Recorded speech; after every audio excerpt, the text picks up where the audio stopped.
what is going on, guys? This is Evan Cheney for cruelfansports.com, and today we are going to talk about week 13. Yeah, week 13 of the NFL season from a DFS perspective. And I don't know, let's just party down. I'm gonna get my other pages up here. Goodness gracious, all awry already. All right, so as we talk about this week, we start with the quarterback position, and I guess there's certainly enough to pay up for at the top. There always is, right? I mean, you have Russell Wilson going up against the Giants at home. That seems like it would be a fairly easy game for the Seahawks to win. The only problem I have is that can end up being a game where the blowout becomes very apparent very early, and that might force Seattle to run the ball more. Kind of as uh, that game goes on. So I'm not sure if I want to pay the 7,700. Of course, early on in the game, that could. I mean, he could certainly achieve fantasy value. Early on. Because you have Russell Wilson. I mean, he's going to be paired. You can pair him with Metcalf or Lockett, and I mean, both have very similar probabilities of going off. So, very likely he can get there early, but I don't know if I want to pay 7,700 for that risk. But I mean, again, he's definitely one of the higher upside guys of the week. Kyler Murray against the Rams, I'm not too much of a fan of, so I'll kind of skip over him. Maybe Deshaun Watson does grade out as my highest upside quarterback of the slate, in terms of him having the highest upside in terms of what he can do fantasy wise. He is at home. I don't think he'll be owned too much because you do have some things going against him. You do have the receivers, because Will Fuller is now suspended for 6 games, so that pretty much ends his season. So you might have to downgrade him just because of the what is that? The downgrade in receivers that he has. But I mean, he can still do it, right? I mean, he still has Brandon Cooks. He still has, I don't know, someone else to play wide receiver for him, right? So, and I mean, the impacts of that suspension, I think, could be talked about later on. But Deshaun Watson, even going up against the top pass defense in football, that can still work because I think Houston does try and push the pace quite significantly, just to try and win that game. Where are we at here? Colts are 3.5-point favorites, 50. I didn't want to do that. All right, 50-point total, and now Zoom's everywhere. Okay. I mean, it's one of the higher totals of the slate, right? I mean, it's up there with Minnesota, Jacksonville, which has great spots. Cleveland, Tennessee, which might be a little bit too high of a total, but I guess we can discuss that when we get there. And this is the Sunday night game, so I'm not really too concerned about that. So it has the second highest total of any game on Sunday, in that Sunday afternoon main slate spot. All right, so that could work. Justin Herbert against the Patriots, I don't think is a spot you should overlook either. The Patriots are certainly worse in pass defense this season than they have been in years past. So Herbert can certainly work at 6,900. Aaron Rodgers at home against the Eagles, that seems easy, unfortunately. Kirk Cousins against Jacksonville.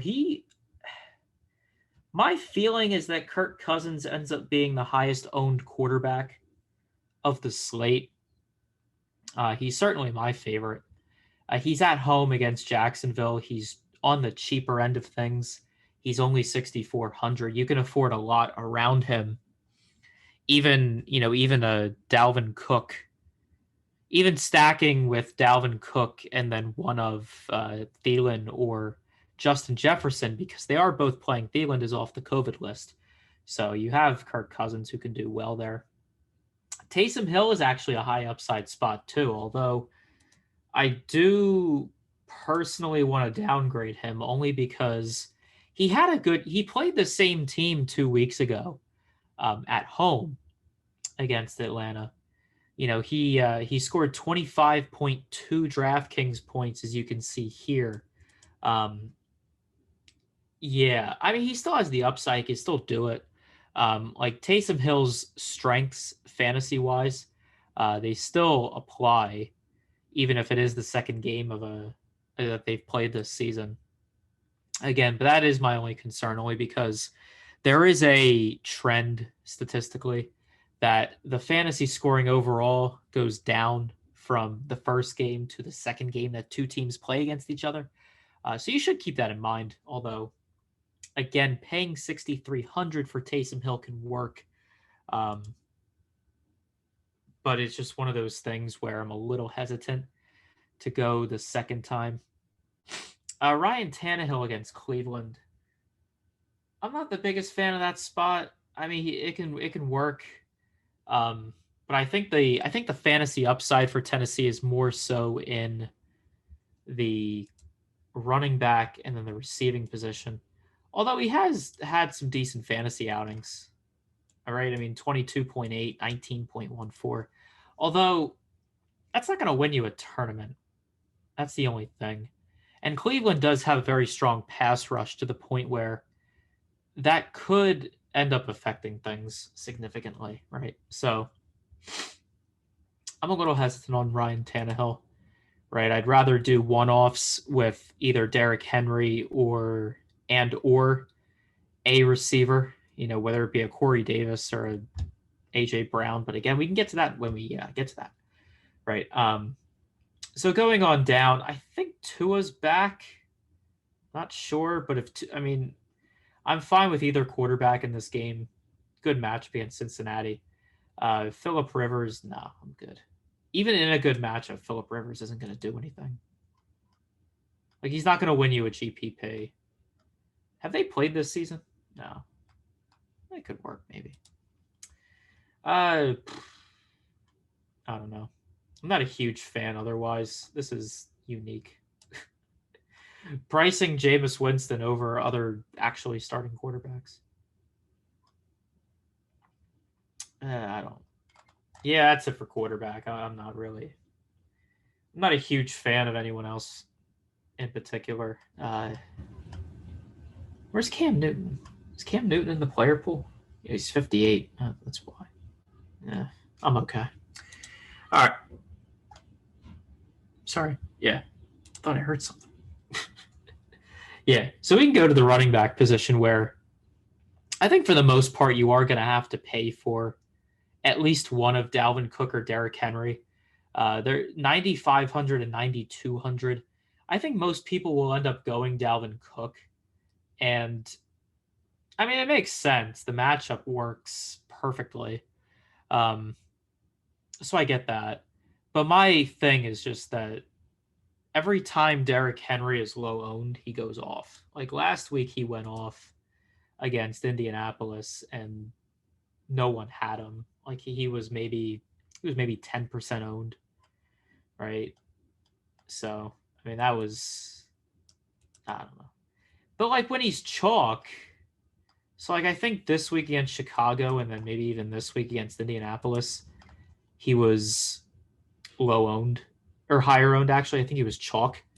And he had two pretty bad games fantasy wise. Yeah. Yeah, I had to pause that for a second just to skedaddle for 2 seconds. Okay, where was I at there? Right, so the Derrick Henry, Dalvin Cook. I mean, one of them is, well, maybe not. I mean, it's possible for both to be in, well, not both, but for at least one to be in the optimal lineup. Maybe not, right? I mean, maybe neither. I don't know. It basically just depends on what I do, right? If I play Dalvin Cook, he's going to score 11 again. If I play Derrick Henry, he's going to go off, or he's not going to do anything, and Cook's going to go off. It's a mess. It's really just my luck, if anything.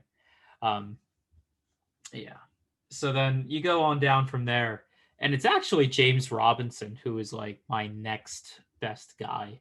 Um, I mean, he is just dominating opportunities for Jacksonville. He scored almost 30 last week, 30 DraftKings points. I'm not sure what their situation is again in terms of their receivers. I think Chark is back in, right? I think he's going to play on Sunday. Um, I'm not sure about Chris Connolly. So, I mean, I guess even if Chris Connolly is out and Chark is in, Robinson will still get his targets, right? I mean, he's going to get his carries. I mean, James Robinson is just a workhorse. He's one of the very few three down running backs in the NFL. And, he's just going to get a bunch of carries regardless. So I think even given a poor game script, James Robinson can still work. I'd even go as far as to say you can roster Cook and Robinson in lineups together, which I don't normally go out and say like, roster two opposing running backs because for the most part, they would kind of cannibalize each other in terms of how the games play out. But I think in this situation, um, Cook and Robinson can be played together, right? You can also look at Chubb, right? Nick Chubb is also a running back you can play.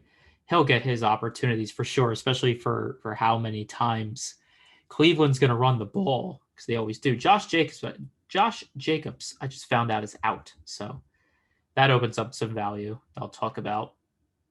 Aaron Jones is fine. Eckler actually got a bunch of opportunities last week, right? I mean, he scored 23.9 DraftKings points in his first game back, but that came with 16 targets and 14 carries. I mean, that 23.9 seems small in comparison to what he could have had, right? But he had 11 catches, 85 yards. I mean, he was basically a wide receiver that ran the ball a few times in that game. So, like, I don't think he's going to get 11 or 16 targets again, but at the same time, it's like New England is not great defensively. And so Eckler, I think, is going to get his. So he's even a good running back to use. I'm not sure about Kamara. I mean, he has just done nothing since Taysom Hill has become the running back or a quarterback there. So I'm not sure about that. And then, yeah, I don't think this is going to matter. I think Cook is fine. I think Madison is only priced up because there was a doubt for Dalvin Cook to play, but I don't think that's happening. Yeah, and then if we want to talk about other running backs, what's his name? David Montgomery. I couldn't think of his name. David Montgomery is going to be chalky this week. I'm not sure why. Well, I know why. He's going to be chalky this week because he had his one good game of the season. That's pretty much it, right? I mean, he had 11 carries, 100 yards. Then he caught 5 passes for 40 yards and a touchdown. Like, he did fine, but do I want to pay $5,500 for him? Not really. I don't think that can work. No, I don't think so. Yeah, but then the play that I mean, Devontae Booker, I think, is your guy now. Because as I venture around my Twitter here, all of a sudden, John Gruden comes out and says Josh Jacobs is out. Right? So Devontae Booker is automatically going to be good as a fantasy play. He's 5,500 and he's going up against the Jets. I don't know what else you want me to tell you. Right? Which is actually good for Devontae. Well, actually, no, it's actually good for David Montgomery because if you do have any belief in David Montgomery as a fantasy play this week, his ownership just tanked. Right? I mean, he was probably going to be like a 25 to 30% owned at least running back. Now that's going to tank because people would much rather have Booker against the Jets than Montgomery at all, you know? So, yeah, that's, yeah, it's not going to work. Oh, goodness. All right, so that's really all I have for running backs. I don't have any extremely strong takes. Um, yeah, that's about it. Maybe Wayne Gallman as well. You could throw him in there, but I don't see how that works. All right, let's look at the wide receiver position where Davante Adams is, again, probably the best overall play. I'm not sure what weather is going to be an effect or whatever, but just on matchup alone, I don't see how Davante Adams doesn't end up being the top scoring wide receiver of the afternoon. Right, it seems pretty difficult, but he is $9,000, so it's like it's very hard roster construction wise to squeeze in. Actually, I haven't even made any picks yet. I'll make some picks. Here's some picks for you. There you go. Yeah, I mean, and I think this kind of shows where we're at, right? I mean, even like putting in Cousins, Cook, and then Booker, you're down to 47, like $4,800 left on average for your wide receiver spots, or just for the rest of your lineup, right? Which we can bring that down a bit, but I mean that still takes up a pretty significant chunk of the cap. Right. So I just, you can't, I don't know. Davante Adams ownership because of that will be lower. And I think the kind of the leverage roster construction would be to pay down or pay lower at least on both running back spots. So I can take out Cook, put in James Robinson instead, and then put in a Davante Adams. Right. So I'm saving $2,000 there at running, actually $2,200 at running back. And then I can just put in that stud wide receiver. Actually, I'm just going to keep him in because I like him a lot, actually. I don't know. I want to try and make him fit with all that. Probably won't. But yeah, so I mean, you have some top wide receivers. I can't talk. I don't know what's going to happen with Julio Jones. If Julio Jones is out, then obviously Calvin Ridley. But otherwise, I would say Justin Jefferson.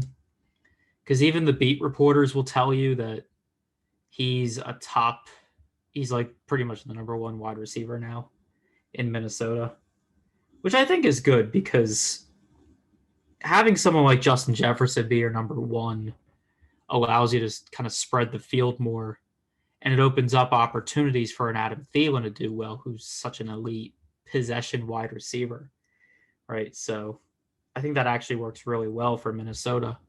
But that's kind of more on a grander scale of things, more than fantasy. All right. So, I mean, other top guys you can look at, I mean, Metcalf, obviously, Keenan Allen, Hopkins, Brown, even Michael Thomas. I mean, he can get his opportunities. Where were his opportunities even last week? I mean, the last 2 weeks, he had 12 targets in this game against Atlanta, 6 against Denver. That 6 was kind of a caveat because it's like he didn't really need to throw the ball too often in that game. So, I mean, that's kind of just what that was. And then the value wide receiver spots, it's a little bit more difficult this week. I mean, roster construction's hard this week. All right, because I mean, you put in a James Robinson, you put in a Booker, you put in a Cook, and then Justin Jefferson, I mean, you're down to like pennies. And you probably have to pay up for tight end. Although maybe not. I don't know. Right. So I mean, let's just look at the last few weeks here. All right. So weeks 10 to 12. Who's dominating the opportunities, right? Michael Thomas is dominating. DJ Moore, Brandon Ayuk, apparently. Reek, Jones, Mims. Is Mims still cheap? If so, he's definitely worth a play. Yeah, he's cheap. Yeah, I'm locking that in for sure. Because you have to think about it. I mean, he's getting all these opportunities. I mean, what did he do last game? He was chalky. Was he getting those opportunities? Not really. No. I mean, relative to the Jets, though, and he was still number 2 to Perriman. It was cheaper. Richard? Lock it in, baby. Because Las Vegas, I mean, they're still a bad pass defense. I mean, Vegas is a pretty bad team defensively. The fact that they've done what they've done this year, I mean, that's more luck than anything else, I think. Vegas is just a very lucky team. And I think we'll see that kind of play out throughout December. But that's another issue, I guess. All right, so I mean, you can go Perriman as a cheap guy there. Who else? Who else would you put in to lower that number? I don't even know. Yeah, building this team is hard this week. I gotta tell you, this is tough. I don't know who I'd put as another cheapie. I don't know, maybe Keelan, but I don't want to. I'll say Keelan. I don't know. It's tough. Building a lineup is tough this week, especially if you want Dalvin Cook. I mean, we could even alleviate some of those issues and pay down at running back. I know I'm flip-flopping everywhere. Even an Eckler. That saves us a lot of cap for sure. And we still get good value across the board. So I like that, actually. Right? And then this is actually a good segue then to tight ends because there's really not much else to talk about for wide receivers. As far as tight ends are concerned, actually, I think there's an edge to be had. I don't think people are thinking about what Dallas Goedert's doing right now. I really don't. He is just dominating opportunities for the Eagles, just in general. I mean, it's not even like right? I mean, it's not even just like just him being a possession tight end thing. It's like he is getting better opportunities than most of these Eagles players, which is why he's definitely my tight end going into this week. Yeah, I can't even imagine going elsewhere at tight end. I mean, you can pay up for a Waller because he's in a good matchup and he'll get targets. Hawkinson, you could pay up for. Ingram had a good game last week. He had 20.9, which was a season high. 9 targets, 129 yards. So, yeah. But I mean, I'd rather just go Dallas Goedert because even if he's in a bad matchup, I mean, he's still getting a ton of targets and he's only 4,300. Like, that is insanely dumb pricing. Insanely dumb. So, then we can go on to defense, special teams. I'm not sure where the best spot is. There's a few spots I can think of. Like, I can think of Cleveland against I can think of Cleveland against Tennessee is actually a decent pass rush matchup for Cleveland. I would say, I mean, of course I would say Pittsburgh if Pittsburgh were still on the slate, but they're not. So, I mean, they're a good spot. Atlanta, I don't know. Maybe Chicago against Detroit. Maybe. I also like the Rams against the Cardinals. I think that's actually a very good spot. Because the Rams have a very strong rush defense. They have a great pass rush. They have a great secondary. I mean, what more could you want for 3,200? there's upside there for sure. So really, I think my top two defenses are the Browns and the Rams. The only issue with the Browns is that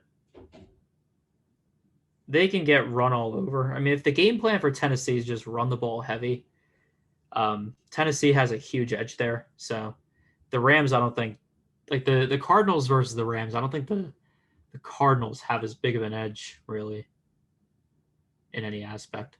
So we have 1,600 left. Let's upgrade a spot. I'd rather upgrade from that Keelan Cole spot, which gives me 5,400.